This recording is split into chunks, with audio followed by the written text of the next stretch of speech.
Alright, how's it going, everyone? This is a book review of Liber Null Psychonaut by Peter Carroll. This is a pretty good one, depending on your practice. If you are still learning correspondences and theory, you could use this, but it might not quite be for you yet.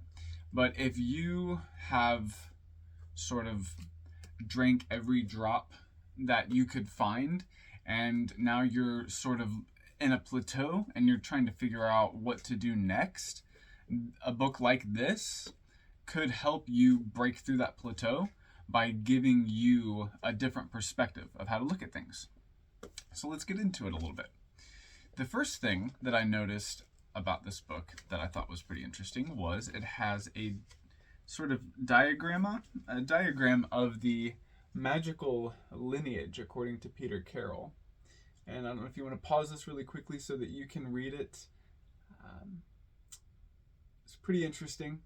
I like to look at it from time to time. The other thing that I liked about this book was it was broken into, and we'll get more into this, but it's broken into grades, allowing the person who is studying it to pace themselves.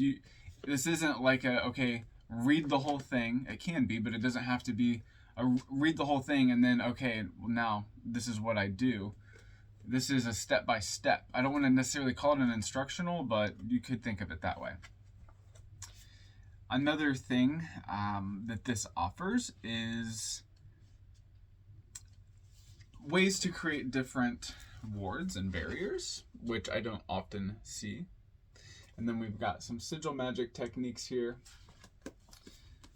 Moving on, beginning with Liber Lux. This is being the initiate, 3rd degree, syllabus of the magical order of the Illuminates of Thanateros in white magic. So Liber Lux covers, to this tradition, white magic.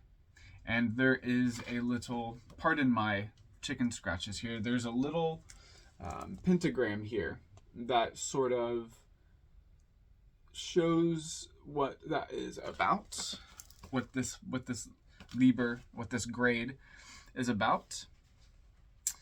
We have a table here that I thought was interesting of the physiological gnosis or gnosis, and we've got a sort of a stele here that's very interesting. But here we have a very interesting table. Some of you will be able to utilize that. Some of you will be like, okay, that's weird.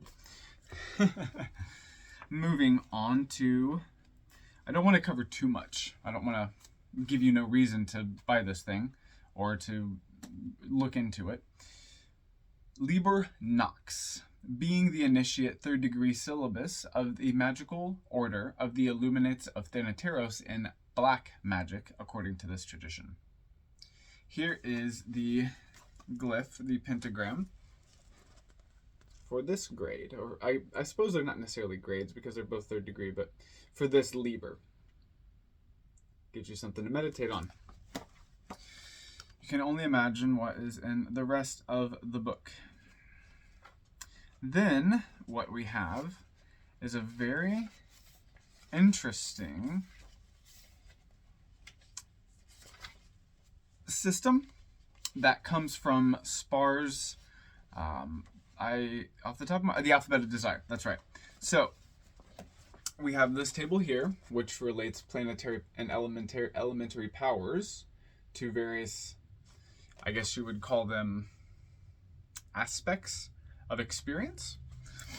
So using those, we can build an entire alphabet. We can build an entire grid or machine, as it were. And then there are some examples here for how one might utilize that. All right. Thought that was very interesting. I'll show one more. I don't want to show them all, but here's some more examples. I'm not sure if you can read those. Some of you who have the gift of tongues or the gift of eyes will be able to interpret these symbols and these glyphs for what they mean, more or less. Okay, then we move to Liber Aom, or Aom. The rituals of the degree of the Adept are secret, yet they are stated here in the most explicit form, which language permits. Here is the pentagram of this Liber. Very intriguing. Okay, so Liber Aom is more of the, I don't want to say Gnostic because that's not the right, it deals more with gnosis, personal gnosis, da'at, the void, things like this.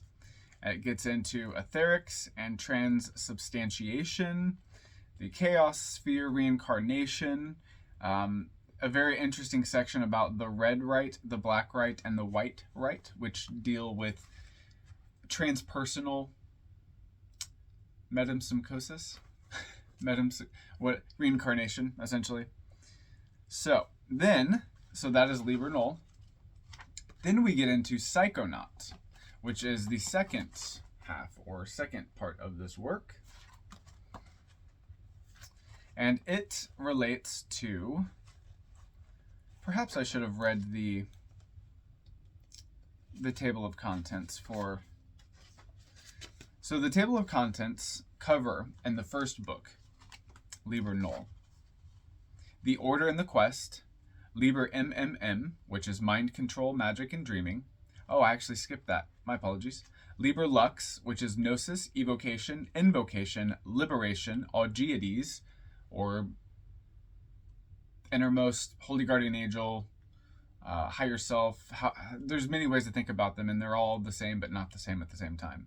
Augiades, which is like, it's the golden earth essence, I guess is one way to think of it. Divination and enchantment. Then Liber Nox, or Nox, covers sorcery, the double, transmogrification, ecstasy, random belief, which is more powerful than it sounds, the alphabet of desire, and the millennium. Liber Aom covers etherics, transubstantiation, the chaos sphere, aeonics, and reincarnation. Psychonaut covers new aeon magic, group magical experiments, levels of consciousness, magical combat, the rites of chaos. The rites of chaos include the mass of chaos, initiation, exorcism, extreme unction, the final enchantment, ordination. Then we have magical time, chemognosis, and magical perspectives, under which is chaos, the secret of the universe, Baphomet, or Baphomet, the psychic censor, and the demon Choronzon. Then the sections include shamanism, Gnosticism, occult priestcraft, magical weapons, magical paradigms, anecdotes, and catastrophe theory and magic. So, with each of these comes a very intriguing, I wouldn't quite call it a glyph.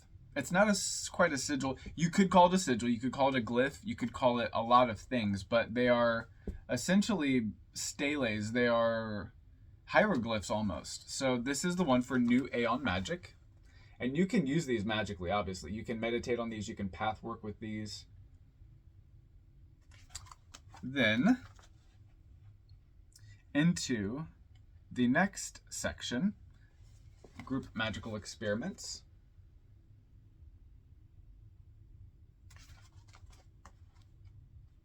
Levels of consciousness.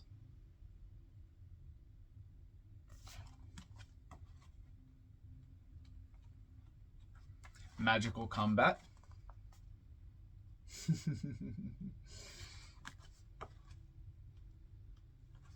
The rites of chaos.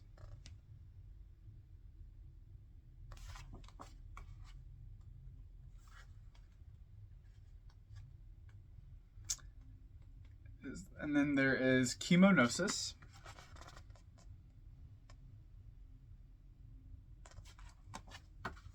Very reminiscent of the Necronomicon plates, in my opinion. Okay. Was that all? Nope. Here is shamanism.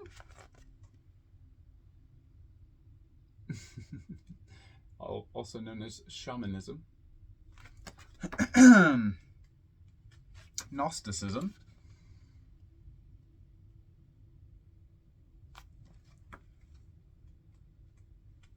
Occult priestcraft.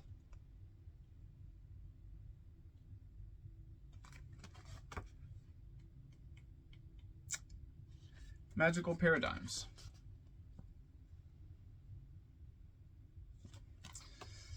Okay, now,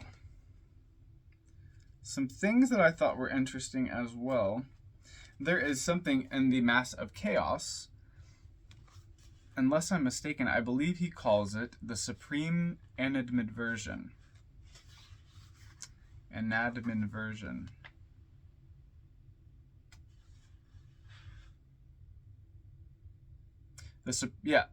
The Supreme Animadversion to Chaos is given below. So, there is some Enochian incantation that ends with something that Choronzon uttered. I typically don't utter myself.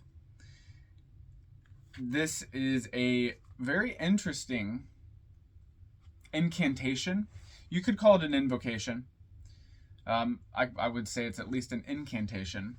And I recently have been experimenting for the last 3 weeks or so with using it as a sort of inverse Kabbalistic cross for the shadow.